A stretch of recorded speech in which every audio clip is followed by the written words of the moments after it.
Mondja, szokott természetfilmeket nézni? Igen. Látta az oroszlánost? Igen. Ott van az oroszlán. A szavanna királya. Hatalmas a sörénye. Egy fa alatt hever szabadon. Afrika közepén. A teste nagy. A meleg szörnyű. A levegő nem mozdul. Jön egy kis oroszlán, elkezdi piszkálni. Harabdálja a fülét, farkát, de minden hiába. Jön egy oroszlán lány.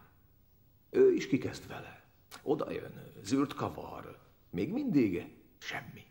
A többi állat persze vérszemet kap. És közelebb húzódnak.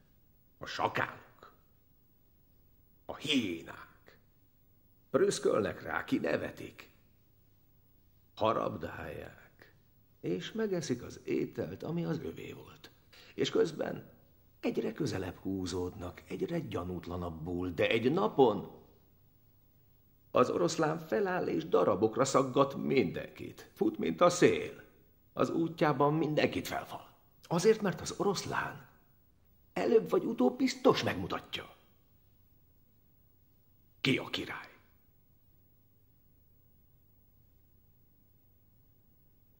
Már túl késő megriadni. Most ölni kell. Most szépen visszamegyek. Ha kész van, bújjon elő. Ne verje meg. Tapossa el.